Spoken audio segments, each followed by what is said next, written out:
क्या रोहित शर्मा को संन्यास ले लेना चाहिए? क्या रोहित के साथ विराट को भी संन्यास लेना चाहिए? आज के मैच के बाद पूरे दिन भर यही हर जगह बातचीत चल रही थी। हमने भी सोचा एक वीडियो बनाएं, लेकिन हमने कहा कि रुक जाते हैं, शाम तक बहुत सी स्थितियां क्लियर हो जाएंगी, क्योंकि रोहित शर्मा की प्रेस कॉन्फ्रेंस हो चुकी है। सुनील गावस्कर, रवि शास्त्री जैसे दिग्गजों के बयान आ चुके हैं।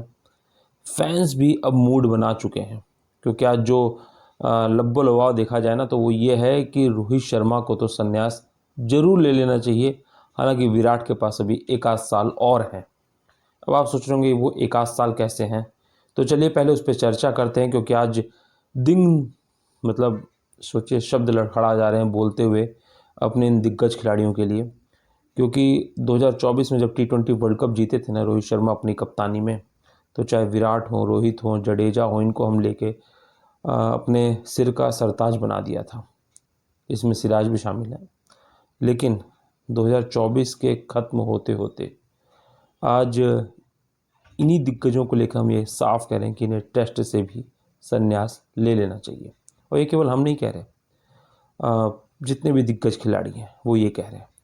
क्योंकि रोहित शर्मा कभी भी बतौर टेस्ट उनकी प्रायोरिटी में दिखा नहीं, रोहित की प्रायोरिटी में दिखता है, लेकिन जो उनका खेलने का अंदाज था वो वीरेंद्र सहवाग नहीं बन पाए थे, कि जो तेज़ तर्रार शॉट भी खेल लेते थे और 300 रन भी बना देते थे।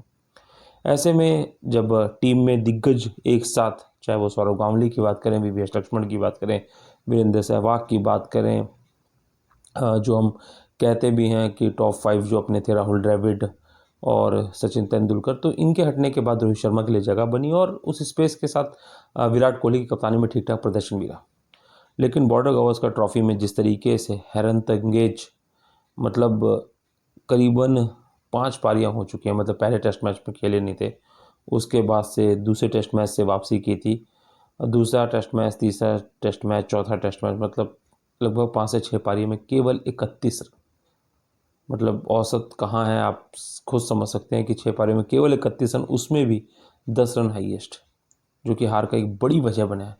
और सेम यही हाल विराट कोहली का भी है कि उन्होंने अब तक बॉर्डर गावस्कर ट्रॉफी में 167 रन बनाए, जिसमें से 100 रन पर्थ टेस्ट में ही आए थे। उसके बाद से सातवीं स्टंप की तरफ बाहर जाती हुई गेंदों को छूने का जो उनका नज़रिया है वो बदला नहीं, और विकेट गिरने का तरीका बदला नहीं। हालात ये भी थे कि आज टी से पहले, एक तरह से हम लंच से पहले कह सकते हैं कि आखिरी बॉल थे, और फिर से जब बॉल बाहर की तरफ डाली स्टार्क ने, तो विराट कोहली छूने गए और आउट हो गए। तो ऐसे में कहीं ना कहीं अब लोगों का ये मानना है कि यहाँ तक कि फैंस ने तो अब तस्वीरें भी अपलोड करना शुरू कर दी हैं, जिसमें शुभमन गिल और मोहम्मद सिराज के कंधों पर रोहित शर्मा को बैठाया हुआ दिखाया जा रहा है। और उम्मीद अब ये लग रही है कि सिडनी टेस्ट मैच, जी हाँ, साल में के तीसरे हम ये कह सकते हैं 3 जनवरी से जो टेस्ट मैच शुरू हो रहा है सिडनी में, वो रोहित शर्मा का आखिरी टेस्ट मैच होना चाहिए, क्योंकि कहीं ना कहीं उनके ऊपर भी बहुत दबाव है। इज्जत के साथ फैंस कह रहे हैं कि आप चले जाइए, वरना वही हाल होगी कि बेइज्जती के साथ आप टीम से बाहर निकाले जाएंगे, और वो हर कोई बर्दाश्त नहीं कर पाएगा। क्योंकि रोहित का फैन क्लब बहुत बड़ा है, क्योंकि रोहित केवल ना एक खिलाड़ी हैं बल्कि लेजेंड हैं।